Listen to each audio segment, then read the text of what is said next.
안녕하십니까. 제가 첫 발제를 지금 맡았습니다만, 지금 오랫동안 우리나라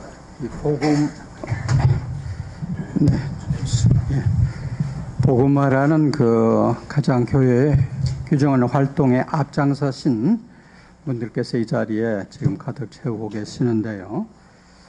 저 자신은 지금 이 복음화, 복음선교, 혹은 선교신학 거기에 대해서 아는 바가 없습니다.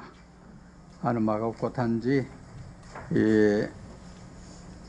지금 사회복음이라는 문제를 좀 생각하고 혹은 번역하고 얘기해오던 사람으로서 말씀을 나눌까 합니다. 지금 그 자료 이제 12페이지부터 상당히 긴 분량인데 그냥 각주가 많으니까 내용은 사실은 그렇게 많은 내용은 아닙니다. 지금 여기 계신 분들이 복음의 기쁨을 안 읽어보신 분은 안 계실 거예요. 그죠? 왜냐하면은 아마 우리 교회사에서 그 복음화라는 주제에 대해서 가장 폭넓게 그리고 그야말로 완성작으로 내놓으셨습니다. 왜냐하면 바로 그 전해에 새로운 복음화라는 걸 가지고 세계 주교 신호도가 일렀거든요.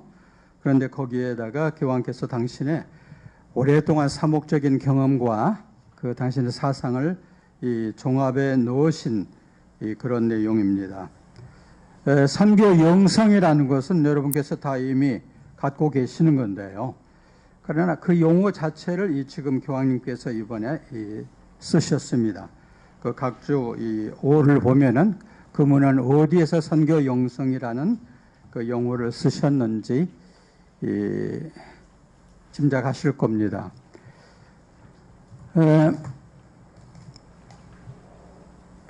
아까 지도시모님께서도 코페르니쿠스적인 전환을 얘기하셨는데, 선교하는 분들이 성직자들이든 평신도들은 선교를 맡은 분들이 코페르니쿠스적인 전환을 안 하면은 21세기의 선교는 거의 의미가 없다는 식의 교황님의 지금 차관이 있어요. 저는 그 두 가지를 한번 이렇게 말씀드리고 싶습니다. 제가 거기 이제 대사로 근무하던 2006년에 EU라는 유럽연합이 탄생했어요.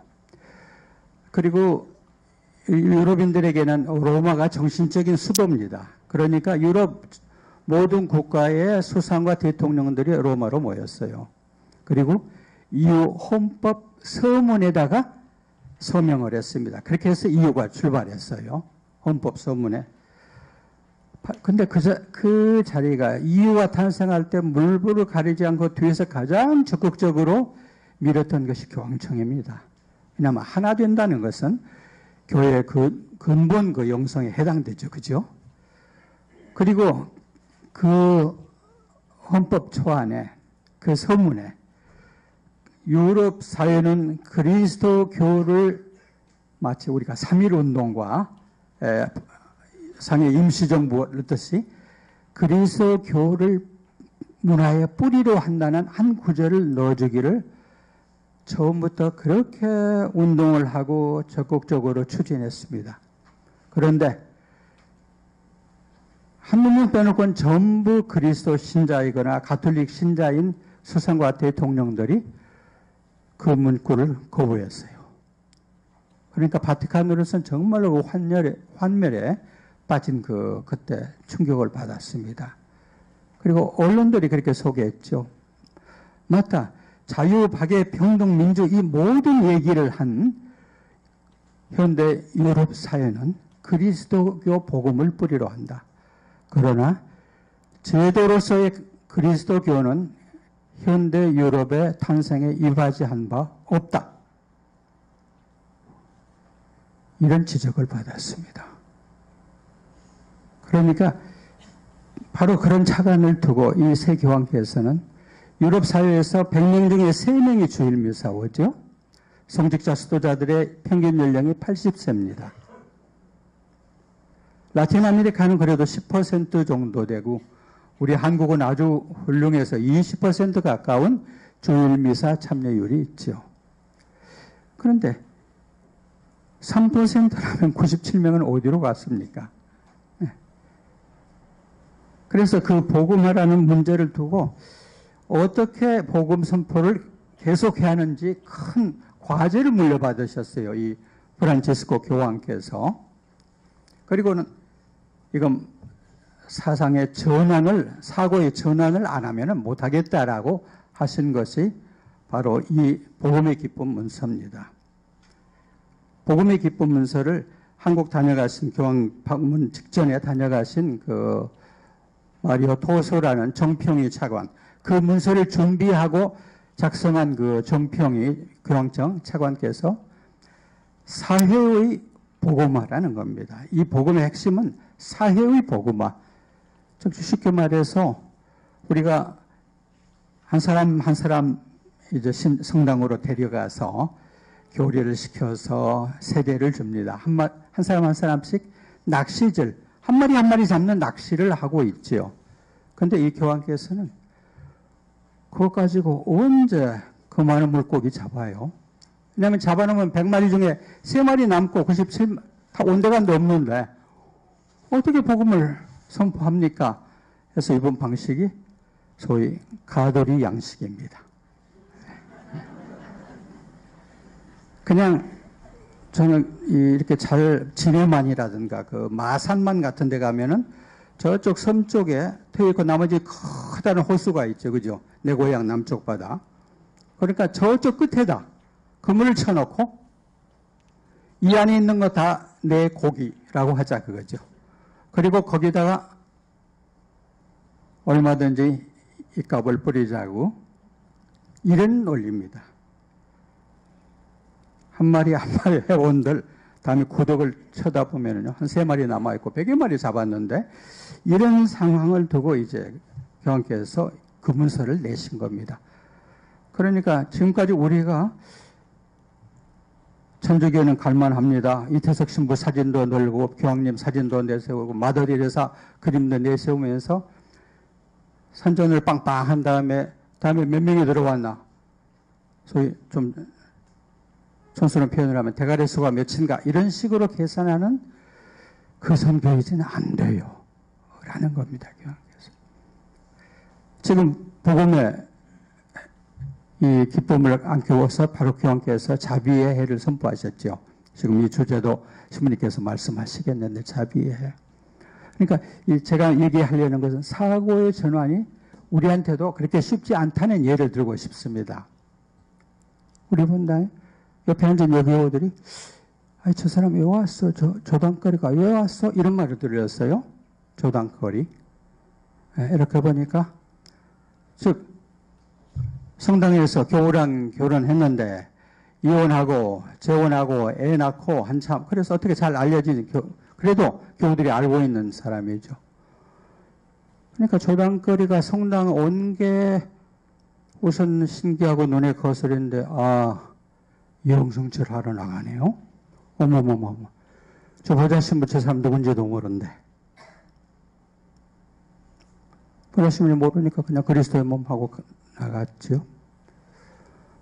이제 미사 끝나고 당장 보자신부한테 가죠. 신부님. 모령성처예요. 모령성처. 아니에요.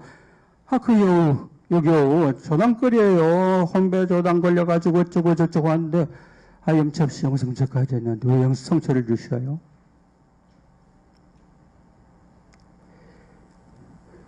이걸 고민한 분이 있어요. 아주 깊이. 바로 프란치스코 교황입니다. 14억이라고 봅시다. 14억이란 천주교 신자가 있는데 그 중에서 20% 성당 온다고 합시다. 그러면 그 중에서 절반은 교회식으로 혼배성사하고 정말 조당 안 걸리게 착실하게 해요. 그렇지만 그 중에서도 한 또 3분의 1은 똑같이 이혼하고 재혼하고 애 낳고 삽니다. 나머지 저쪽 50%, 60%는 생각도 못하죠. 어디 가서 어떻게 사는지도 모르고 혼배 조당이 있는지 없는지 개념도 없고 착실한 교우마저도 여기서 신부님 앞에서 성사받고 그 다음에 예식장에 사잖아요. 이런 사회에서 우리 14억이라는 숫자가 얼마나 실수냐는 거죠. 실제 숫자는 얼마가 우리 가톨릭 신자냐 겁니다. 이런 상황에 결혼 상태가 어떻게 되어 있든 그들이 그래도 아버지 집이라고 찾아올 때 그들에게 아버지 집으로서 그 사람을 맞아줄 수 있느냐. 이게 교황님의 고민인 거죠. 자비를 선포해서 아무튼 대사면을 제가 추측한데 재혼해서 애 낳은 지 한 3년 되거나 애까지 낳았으면은 전부 시모님 이렇게 하면 안 되죠. 그죠? 예. 사면해주고 그 다음에 성사만 받으면은 다 풀어준다라는 것을 제가 기대는 했는데 교황님이 그런 기대까지 이 마음까지 품으셨는지 모르겠어요. 2014년에 당신이 그런 이 보관을 갖고 주교님들을 모았어요. 이 문제 좀 해결합시다. 주교님들이 안 돼요. 그러니까 교황님이 그러면 이번에 이걸 최종 결정으로 하지 말고 내년에 다시 한번 회의를 해봅시다. 2015년에 가정문제 신호식 또 한 번 했어요. 그러니까 그때 모인 주교님들은 우리 교황님 생각이 그렇다면 우리도 라면서 약간 이렇게 기울었어요. 그런데 교황청에서도 혹은 유럽에서 가장 영향이 있는 추기경 13분이 가장 이름 있는 신학자들이 주교님께 교황님께 공개 편지를 보냈어요. 교황님, 우리 교황님. 자비가 계명을 이길 수 없습니다. 그리고 시노도스는 안 됐어요. 안 된다는 거예요. 신부님들이 조금 더 아량을 갖고 어쩌고 하세요라고 냈지만 결국은 내용은 그겁니다. 안 된다는 것이었죠. 14억 교우 가운데 아마 2억 정도가 충실하게 미사오고 교회 교식대로 혼배 성사를 올리고 냉담 안고 살아갈 텐데 이미 혼배 조당 걸려버리면 성당 안 나오죠. 자식들도 안 나오죠. 그러니까 이렇게 되는 문제를 풀고 싶었는데 자비가 계명을 못 이긴다. 하느님께서 자비가 계명을 못 이긴다 하셨으면 일로서에서 누가 구원받았겠어요. 왜 이런 말씀을 제가 드리냐면은 우리가 지금 사회를 복음화하는 것이 새로운 복음화랍니다 하는 교황님의 이런 말씀이 나오면은 그게 아무리 복음의 기쁨을 읽어도 알아듣기가 꽤 힘들기 때문입니다. 하여튼 그 교회사 역사는 잘 아시죠. 지금 교회가 이 문제를 고민하게 된 이유는 처음에 말씀드린 3%, 남미 10%, 우리나라는 자랑스럽게 20%. 20%는 됩니까, 시민님들? 우리가? 한국은? 예, 자랑스럽게 되겠죠. 최근에 교황청이 유다인들과 이스라엘과 그 협약을 맺었어요. 최종 결정은 안 나왔지만 이스라엘 사람들에게는 개종시키려는 노력을 안 하겠다. 왜? 이미 하나님을 믿고 있으니까. 이 문서에 도달했어요. 성공회하고도 비슷한 공감이 만들어졌습니다. 영국 사람들은. 그 다음에 러시아 그리스 정교회 신자들에게도 비슷한 입장이에요. 왜냐하면 우리 수녀님들이나 누가 동구권이나 러시아나 그리스 가서 무슨 선교 활동을 하시면요 엄청난 핍박을 받습니다. 아주 눈총을 받아요. 왜? 왜 잘 믿고 있는 우리 신자들 뺏어가려고 그러느냐 그거죠. 왜냐하면 트리덴틴 공회 끝나고는 개신교 신자까지 포함해서 죽기 전에 우리 가톨릭 교회에 기어들어오지 않으면 영원한 지옥에 빠지고 이것에서 이유를 바랄 사람은 천적에서 쫓아낸다. 이렇게 공식으로 교회가 발표했어요. 근데 요즘은 그게 쑥스러우니까 구원은 하느님께서 하시고 우리가 대동강물 팔아먹는 봉이 김선달이 아니죠. 그죠? 구원은 하느님께서 하시니까 라는. 지금 이미 마호멧이 세계에서 가장 많은 종교 신자를 가진 종교가 됐죠. 10년 전에 초월했어요. 로마 가톨릭 교회를 초월했습니다. 그 세계에서는 그리스도교 가톨릭으로 개종한다는 것은 본인과 온 가족의 죽음을 의미합니다. 인도에서는 힌두교를 버리고 이쪽으로 간다는 건 그것은 직장도 못 다 잃어버린, 자칫하면 온 동네가 불질러지는 이런 사태가 돼요. 불교 있고 유교 있고 그래요. 그래서 우리 아시아 주교님들은 아시아의 우리 가톨릭 신자가 3%입니다. 3%, 100명 중에 3명이에요.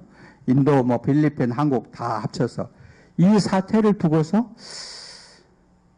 성령께서 유교를 통해서, 불교를 통해서, 도교를 통해서 구원의 역사를 끌어오셨는데 왜 우리가 이렇게 건방지게 굴었을까라는 것을 지난 수십 년 동안 성찰해 오셨어요. 자, 이런 배경 속에서 새로운 복음화는 무엇이냐라는 얘기가 이렇게 나올 수 있는 것이죠. 그래서 얘기가 그렇습니다. 우리가 뭘 가지고 처음으로 교회에서 가르치는 이 새로운 복음화라는 것을 알아들을 수 있느냐, 이런 할 때 생각의 전환을 어떻게 보느냐. 14페이지 이렇게 보시면 여러분, 저기 두 번째 문단 끝줄에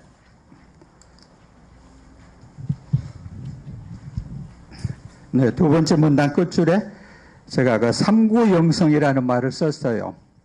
왜냐하면 여기 좀 나이 계신 분들은 옛날 교리문답으로 입교하셨기 때문에 사람이 무엇을 위하여 세상에 났느냐 하면 쫙 대답하셨지요. 그죠? 사람이 천주를 알아 공경하고 자기 영혼을 구하기 위하여 세상에 났느니라. 예. 그 다음에 영혼의 원수는 무엇이뇨? 이제 영혼을 구해야 하는데 그 구원에 반대되는 세속 마귀 육신이니라. 이렇게 됐어요. 이걸 1600년도부터 우리는 이걸 외워야 하고 이 영성을 받아들여야만 천주교 신자가 됐습니다. 그러니까 말씀이 육신이 지금 영혼 세속 육신 마귀가 원수예요. 육신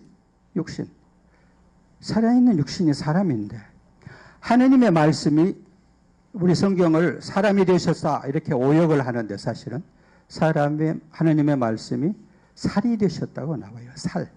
우리가 만져지는 살, 숨쉬고 굶고 편하게 자고 웃고 하는 살이 되셨죠. 근데 그게 우리 영혼의 원수가 됐어요. 구원에. 세상. 요한복음 잘 아시잖아요. 하느님께서는 그 아래 문단에 나옵니다. 세상을 너무너무 사랑하신 나머지 외아들을 내주셨는데 우리는 이놈의 왼수가 된 거예요. 세상에. 악마. 우리가 하여튼 이 교황 우리 한국에 다녀갔을 때 개신교회 많은 교파들이 가짜 그리스도요, 악마 중에 악마요, 악마의 화신이 한국을 다녀왔는데 왜 이렇게 천주교가 떠들고 방송이 떠드느냐 이런 식으로 데모를 했죠. 기억나시죠? 네. 악마. 자기가 미운 사람한테 악마지요. 그때 그 umberto eco라는 사람이 그랬습니다. 끝줄에 나오죠. 악마가 뭐냐? 한 번도 의심에 붙여지지 않은 진리. 우리가 우리의 전교 신념이라든가 가톨릭이 구원을 준다는 어떤 신념에 대해서 한 번도 의심을 안 하셨으면 아마 이것이 악마일 수 있다. 이런 식으로 이 생각의 전환을 가져라는 것이죠. 그걸 이제 전제로 해서 교황님께서 얘기를 하시는 겁니다. 16페이지로 건너가 보세요.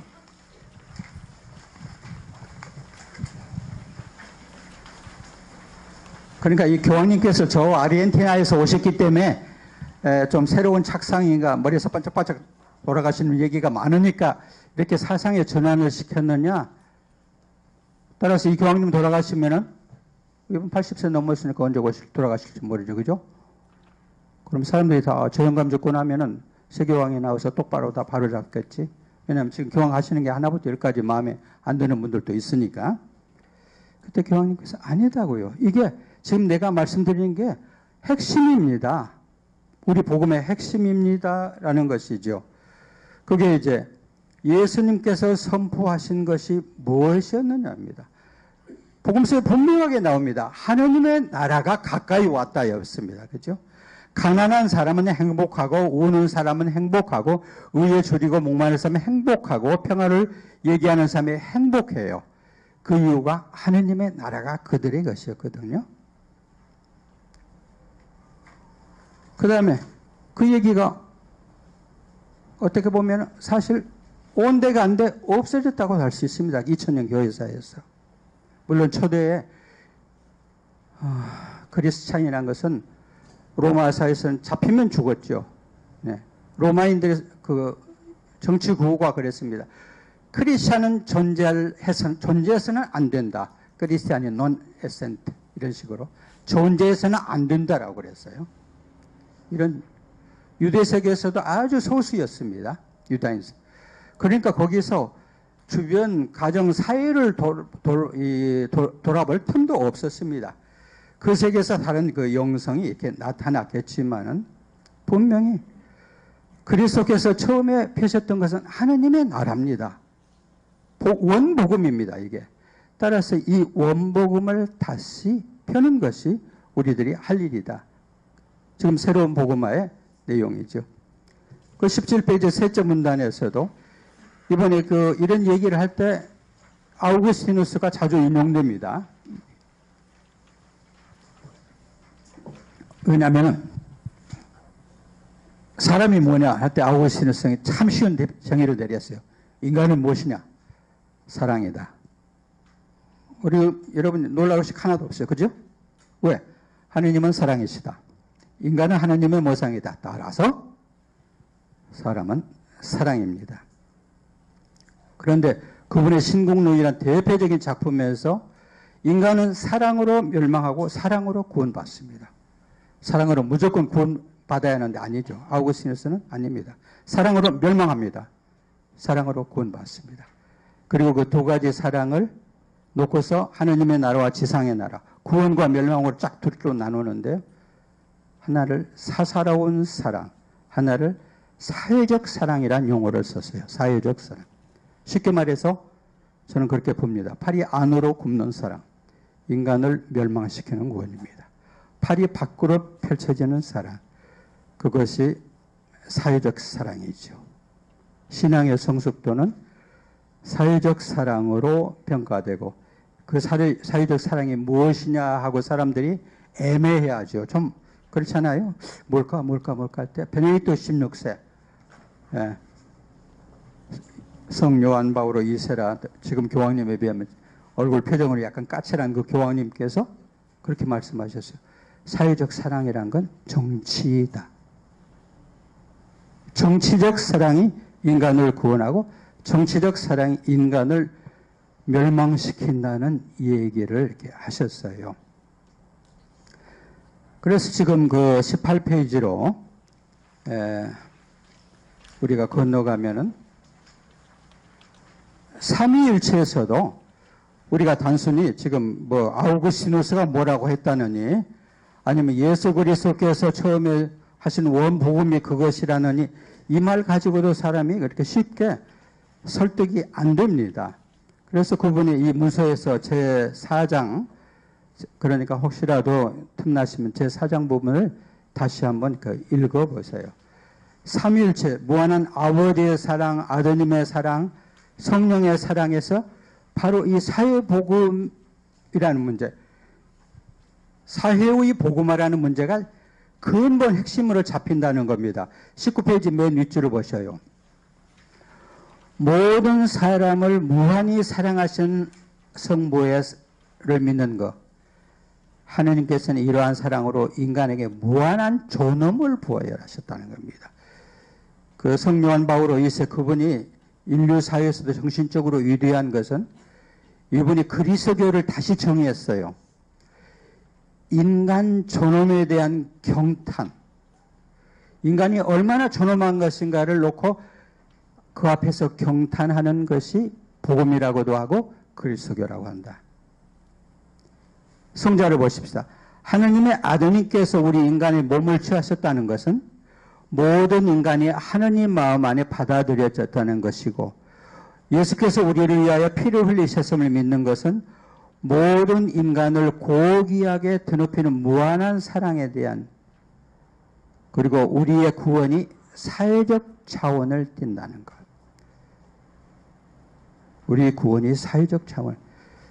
우리가 그리스도께서는 분명히 마태복음 25장에 얘기하셨습니다. 최후 심판을 어떻게 하신다고. 신학자들이 보면 이것은 정말로 우리 계명이 얼마나 많고 지킬 게 얼마나 많습니까? 그래서 시험에 나올 문제가 얼마나 많으면 누가 인기 있나요? 쪽집게 무당입니다. 쪽집게 교사가 몸값을 올립니다. 그리스도께서 정말로 구원의 쪽집게 문제를 딱 지적해 주셨죠. 불쌍하고 가엾은 이웃에게 하느냐 안 하느냐로 그 인간과 그 사회가 구원된다고 분명히 말씀하셨는데, 에이, 그렇게 하면 좋다는 말씀이지 뭐라고 우리가 다 이렇게 묵살하죠. 그런데 왜냐하면 하나님께서는 그리스도 안에서 개별 인간만이 아니라 사람들 사이의 사회적 관계를 구원하신다. 사회를 구원하신다. 이렇게 지금 복음의 기쁨 178. 성령께서도 모든 인간의 상황, 사회, 경치, 가정, 법률 모두 모든 사회적 관계에 파고 들어가셔서 그것을 거룩하게 하신다. 이게 성령의 활동이다. 이렇게 되면은 지금 여러분이 19페이지 이하를 쭉 읽어보실만 한 겁니다. 그래서 원복음에서 보더라도 삼위일체 신비에서 보더라도 사회를 복음화한다는 지금 교황님의 이 복음의 기쁨은 그리스도교의 핵심을 다시 발굴해낸 겁니다. 20페이지로 건너갑시다. 이 프란치스코 교황께서 교황이 되자마자 충격을 많이 줘요. 우리한테도 굉장한 충격을 주셨습니다. 한국에 와서는 아주 다정한 표정으로 하얀 옷을 입고 어린애 안아주시면서 자비로운 이렇게 이 모습 보여줬는데요. 이 문서를 본 사람들, 많은 분들이 그 뒷골이 쭈삣쭈삣 하셨을 거예요. 여러분이 그리스도의 십자가를 믿어요? 웃기지 마세요. 여러분 돈 하고 돈을 섬기는 우상숭배자예요. 그런 말 하지 마세요. 우리한테 대놓고 하시는 말씀이에요. 읽으셨죠? 어떻게 그리도록 그런 얘기를 하셔요? 근데 말씀하셨어요. 성당에 오세요. 웰빙 차원에서 오시죠. 그죠? 처자식 잘 되고 다 복받고 여기서 3박자 축복받고 저기 가서 5박자 축복도 받고 오시라는 거 아니에요? 옆에 이웃에서 무슨 일이 일어나는지, 이 사람이 어떻게 굶어 죽어가는지, 어떻게 맞아 죽어가는지 눈이 가서요. 이런 얘기를 서슴없이 하시죠. 그러니까 이분이 미국 하셨을 때 천주교 신자 대표되는 분이 저 사람 가짜 예언자 그랬어요. 그죠? 근데 이분이 가장 근본 문제를 짚었어요. 이 복음의 기쁨의 핵심은요, 경제 문제입니다. 이미 신자유주의한 경제가 대기업이, 다국적 기업이 전 세계를 장악했어요, 이미. 그때 교황께서 이미 장악한 그 경제한테 살인 경제 그랬습니다. 우리나라에서도 지금 기업 잘할 수 있는 국가 만든다고 모든 걸 총력을 기울이고 있죠. 교황께서 그건 살인 경제예요, 그러셨죠. 좋은 말씀 들으시겠어요, 그러니? 제가 2013년 11월 28일 교황님을 만났는데 복음의 기쁨을 일주일 전에 내시고 바로 그 전날 이건 손빨갱이 문서네라는 말을 미국 대표적인 언론에서 들으신 참이었어요. 아주 언짢아 하셨어요. 사람 죽이는 경제. 왜냐하면 되게 많은 사람들이 이 문제를 놓고, 김 교수님 제가 한 5분 더 해도 되죠? 논평 짧게 하시면. 네. 이 KT 이론이라는 거 있습니다. 삼성 지금 조금 흔들리고 있지만 삼성이 수백조 원을 벌어놓으면은 아무리 이재룡이가 저 배가 백골이 깊어도 다 혼자 못 먹어요. 그러니까 대한민국에 떨어져요, 그게. 그게 케이크 이론이라는 겁니다. 이만큼 큰 케이크 하면 신부님 중에서 아무리 수억 좋으셔도 다 못 잡수죠. 그죠? 그때 교황께서 그런 건 세상에 존재도 아니에요 하면서 술잔의 비유를 드러냈어요. 여기 술을 계속 부으면 물론 넘치겠죠. 그죠? 그런데요, 술을 부으면 불수록 술잔이 커지면 어떡할래요? 아이고, 세계 유수한 경제인들이 아무 말 못했어요. 대기업, 중소기업 잡아먹는 거 보통이지만 요즘 골목 보세요. GS 무슨 25C, C&D, U 뭐 어쩌고 하면서 골목에 지금 벌써 5만 개가 넘는 대기업에 그것들이 다 들어와요. 싹 훑어먹지 절대 넘쳐서 남아주지 않습니다. 이게 교황께서 이런 얘기를 하셨죠. 이 경제 앞에서 그게 거기다 박수치고 내가 주식 좀 있다고, 내가 집 몇 채 있다고, 내가 어디 땅 사놨다고 할 때 가난한 사람들을 쳐다보지 않을 때 여러분 그게 뭐하고 있는 거예요? 라는 이게 교황님의 말씀이죠.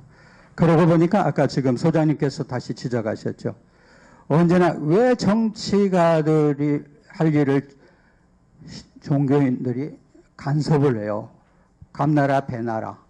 이번에 주교님들이 회의를 하고 계시는데 어떤 사람들이 몰려와서 신자들이 크게 스피커를 틀어놓고 사드 반대 처리하라, 사드 반대 처리하라. 너희들이 무슨 하느님이냐, 너희들이 무슨 주교들이 무슨 그리스도냐라고 외쳤대요. 그죠? 예. 그럽니다. 즉 정치가 절대 종교의 개입해서는 안 된다는 배경에는 사실상 교황께서 지적하신 건 돈이 있어요. 내가 손에 쥔 거 있습니다. 손에 쥔 거. 이걸 하느님께서 내가 축복했으니까 잘 먹으라 하면은 고맙지만은 네가 좀 손 벌려서 옆에 좀 나눠줄래라고 권하신다면은 좀 속된 표현을 하면은 하느님 아니라 하느님 할아버지라도 온전치 못하지요. 이게 크리스찬일 수 있다는 겁니다. 세월 오셔서 세월호 가족을 그렇게 만나주시고 손잡아주시고 무언의 행위로 국민 여러분, 세월호는요, 이 사건은 여러분이 크리스찬인지 아닌지를 판가름하는 시금석이에요. 타인의 고통에 무관심한지 아니면 정말로 그들과 고통을 함께 나누는지를 보여주는 시금석입니다. 라고 하셨더니 세월호 가족 몇 번이나 만나게 한 강우일 주교를 파면하라 하는 것이 플랜카드로 명동 밑에서 내가 읽었어요. 이 문제. 그래서 교황께서 여기 아까 소장님도 인용하셨지만은 22페이지 182, 183에서 근본적으로 이 문제를 풀어버렸습니다. 절대 이 문제는 이제 돌이킬 수가 없어요. 교회 최고 동수권자가 사회교도권을 가진 분께서 교회 가톨릭 신자와 가톨릭 성직자와 가톨릭 지도자는 사회의 문제에 눈 감고 묵인하고 입 다물 수가 없다고요. 그렇게 하라고 요구할 수 없다고 이렇게 선언을 하셨습니다. 그러니까 여기에 반대 입장은요, 내 개인 입장인데 아니고 우리 가톨릭 교회 입장은, 그리고 교황님이 교황이죠. 교왕도 아니고 교황, 이 표현이 맞는지는 모르겠는데 교종이라고 씁니다만 겸손한 교황이라면 옛날 같으면은 삼족을 멸할 대역죄인이에요. 딴소리를 하면. 분명하게 이것은 교황께서 얘기하신 겁니다. 왜냐하면 그 23페이지 두 번째 그 문단에 나오죠. 왜 이렇게 분명한 것을, 복음에서 분명하고 예수님도 분명했던 걸 왜 딴소리를 그렇게도 하셔요, 여러분? 예? 왜 구름으로 가립니까? 정통 교리의 옹호자라고 떠드는 사람, 그 활동하는 사람들, 가짜 예언자라고 부르는 사람들, 왜 그러니까 사회가 여러분을 특권층이라고 하지요? 그 비참한 불의의 상황을 여러분이 공모자라고 왜 그런 말을 듣습니까? 라는 말을 다른 분이 아닌 우리 착하디 착한 프란치스코 교황께서 하신 말씀입니다. 예, 이제 결론으로 들어갑시다.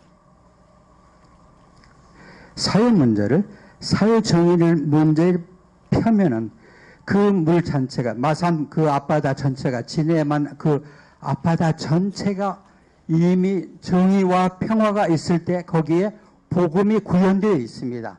복음이 싹 녹아 있어요. 그 사람들이 세례를 받는지 안 받는지 이것은 섭리께서, 하느님께서 알아서 하시겠죠. 그죠? 이 얘기를 하시는 겁니다.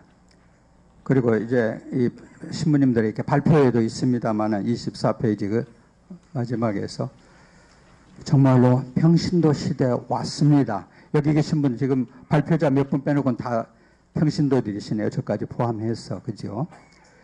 보세요. 교회가 지금까지 해오던 복지사업, 교육사업, 의료사업, 국가가 다 해요. 국민사도직이 됐습니다. 따라서 이 사도직을 어떤 언로 하느냐에 따라서 우리의 즉 새천년 복음화 활동이 거기서 보이는 겁니다. 지금 현재 국회를 따지면은요, 3분의 2가 개신교 내지 갓구교의 신자들입니다. 그러나 국회 돌아가는 거 보세요. 왜 그랬습니까?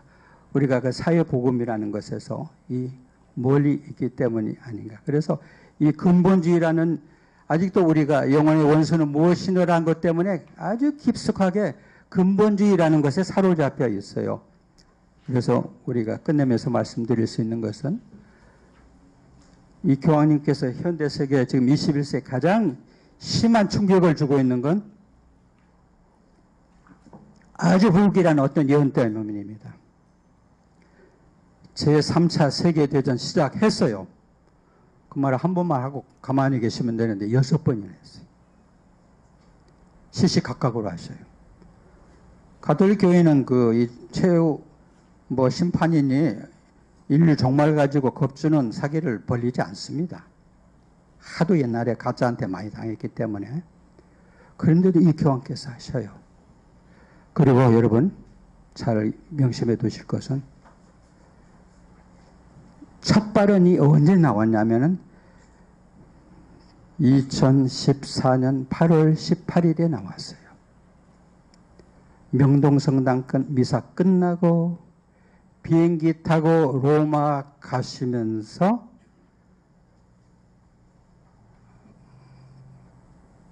내가 한국 와보니까 이 말씀은 교황님이 안 했어요. 제가 그냥 보태는 말입니다. 3차 세계대전은 이미 시작했네요. 라고 하셨어요. 우리에게 굉장히 새로운 복음화라는 문제에 대해서 절실한 어떤 사명감을 암시하시는 말씀 같아서 이걸로 끝냅니다. 10분이나 초과됐네요. 예, 감사합니다.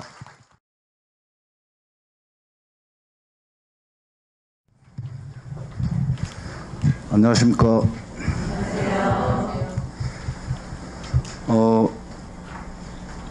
사실 성령 교수님 글을 받고 제가 이제 논평을 쓰려고 하면서 워낙 학구적으로도 그렇고 이렇게 실천적으로 경험이 많으신 분이고 또 이렇게 본문을 보시면 각주 아래 밑에 쪽에 워낙 우리가 모르는 많은 정보들을 이렇게 제공을 해주셔서 굳이 제가 논평이라는 형태로 사족을 다는 것 같아서 좀 걱정스러웠는데 다행히 제 시간을 많이 줄여주셨습니다. 그래서 저는 간단하게 말씀드리는 걸로 하겠습니다. 다른 내용들은 사실은 그냥 텍스트에 있는 내용들은 그냥 보시면 될 것 같고, 처음에 이게 인사하시면서 코페르니쿠스적 전환 이야기를 하셨는데, 또 이제 우리 또 성령 교수님께서 또 사고의 전환을 가시고 쭉 이야기를 하셨는데, 저도 논평을 쓰면서 그 이야기가 좀 이렇게 마음에 걸렸거든요. 왜냐하면 일단 새 복음화라는 말 자체도 그렇고, 새 복음화는 분명히 이전의 복음화가 뭔가 문제가 있기 때문에 우리가 거기다 이제 새라는 새로운 형용사를 이제 쓰는 건데, 그것도 그렇고 또 사실 프란치스코 교황님이 지금 하시는 말씀들을 보면 사실은 굉장히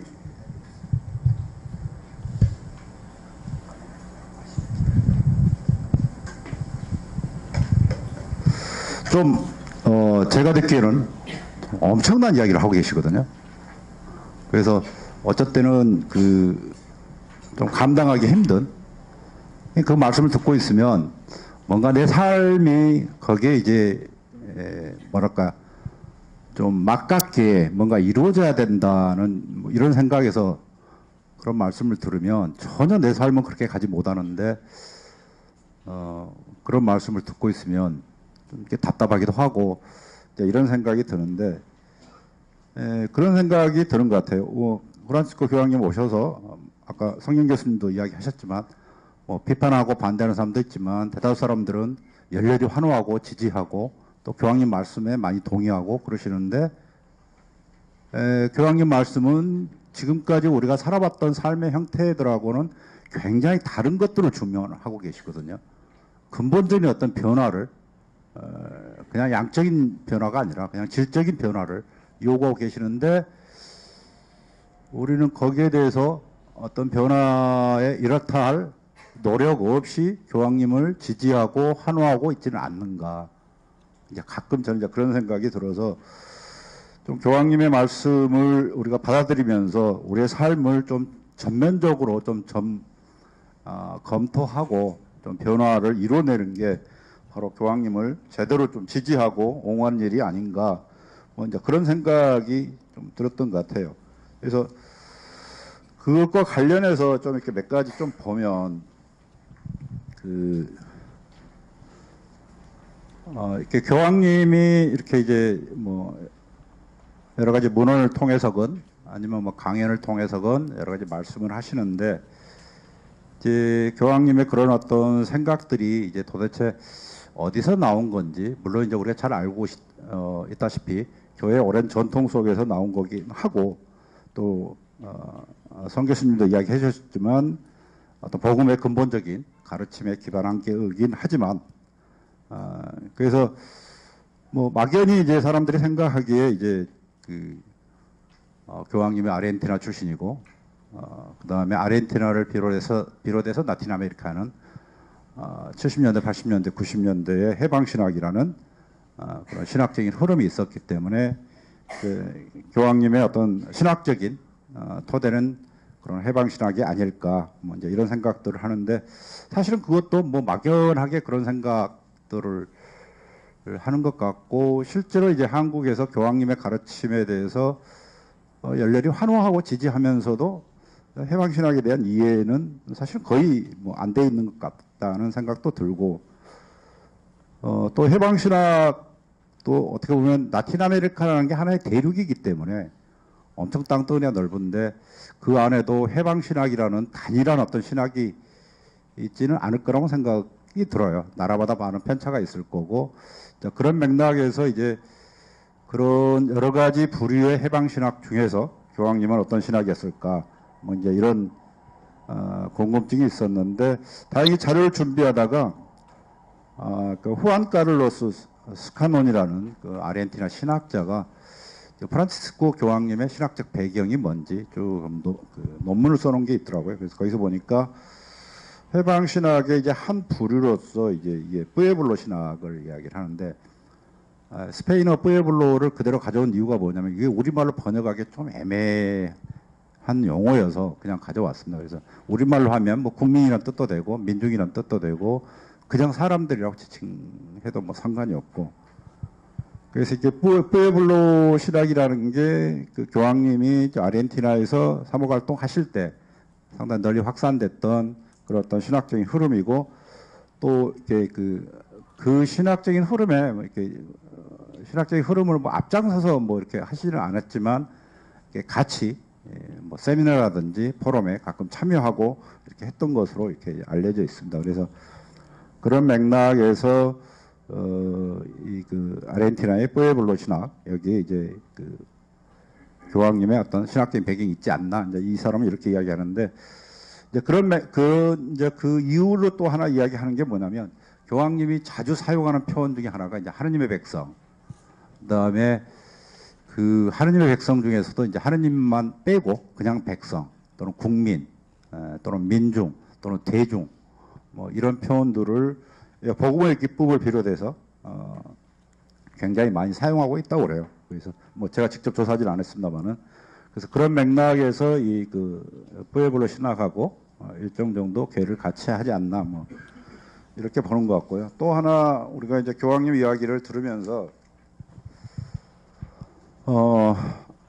그 굉장히 많은 그 변화를 가져오셨다고 그랬는데 보통 이렇게 회칙 같은 거 이렇게 하실 때 우리 회칙 보면 뒤에 각주가 엄청 많이 달려 있죠. 밑에 많이 각주가 달려 있는데 교황님이 이 각주 다는 방식을 완전히 바꿔놨다고 그럽니다. 왜냐하면 예전에 각주 달 때는 주로 어떤 식의 각주를 달았냐면 내가 이야기하고자 하는 바가 교회 전통적인 가르침과 얼마나 일치하는지를 보여주기 위해서 이전 교황님의 해칙들을 쭉 이렇게 그 각주에 이렇게 이제 달았는데 그래서 대부분의 각주가 교황의 회칙 또는 교회 내에서 이루어지는 어떤 교리에 대한 교의적인 어떤 판단이 포함된 글이 대부분이었는데 이 교황님은 그 범위를 좀 넓히신 것 같아요. 그래서 각국 주교회의에서 나온 문헌들이나 글들을 굉장히 많이 활용을 했고 그 다음에 복음의 기쁨을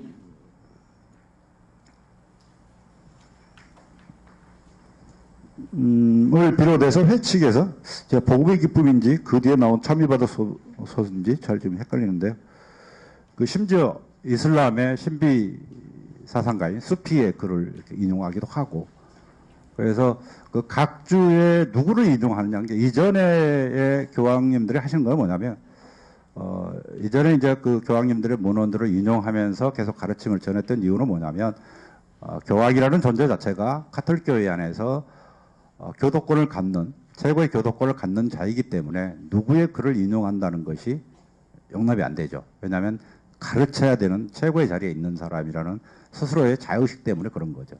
그래서 항상 교황의 글들만 이렇게 인용을 했었는데 이제 프란치스코 교宗께서는 그걸 내려놓으신 거죠. 그래서 각 나라 주교회의라든지 각 대륙 아시아 이번에 인용한 거는 아시아하고 이제 라틴 아메리카인데 이쪽 대륙 주교회의의 그런 어떤 그 결과물로서의 어떤 문헌들을 이렇게 이제 인용한 거 이런 맥락에서 그 이제 인용을 하신 것 같아요. 그래서 저는 이제 크게 두 가지를 말씀드렸는데 그래서 그 신학적인 어떤 배경하고 어떤 각주를 다른 방식 이런 것들이 어떻게 보면 아주 사소한 것일 수 있지만 교황님이 지금까지 해왔던 그 이전 교황님들 행보하고 굉장히 다른 큰 전환을 이렇게 이제 보여주셨고 가르침의 내용에 대해서는 이미 성경 교수님이 아주 핵심을 짚어서 잘 이야기해 주셨기 때문에 그 부분에 대해서는 제가 더 추가하지 않겠습니다만은 어쨌든 이런 어떤 커다란 어떤 사고의 전환, 발상의 전환을 보여주시는 교황님의 말씀을 우리가 들을 때 이게 이제 근본적인 어떤 변화를 요구하는 그런 어떤 말씀이기 때문에 우리의 삶도 이전의 삶을 그대로 답습하면서 교황님의 이야기를 듣는다는 것은 사실은 교황님의 이야기를 제대로 듣지 않는다는 이야기일 수 있죠. 그래서 교황님의 이야기를 제대로 들으려면 이전의 삶들, 우리가 살아봤던 어떤 신앙적인 행태들이나 태도들에 대해서 전면적인 재검토가 선행되어야 그래야 어떻게 보면 이제 새 복음화에서 우리가 새라는 내용을 채워나가야 되는데 새라는 내용을 채워나가려면 이전의 복음화에서 뭘 잘못했는지 뭐가 문제였는지 이거를 명확히 인식해야 그 새 내용들을 이렇게 채워나갈 수 있지 않을까 그런 생각이 듭니다. 이상으로 이 논평 가름하겠습니다. 고맙습니다. 예, 감사합니다. 예, 시간을 너무 잘 맞추셔서 대단히 감사합니다.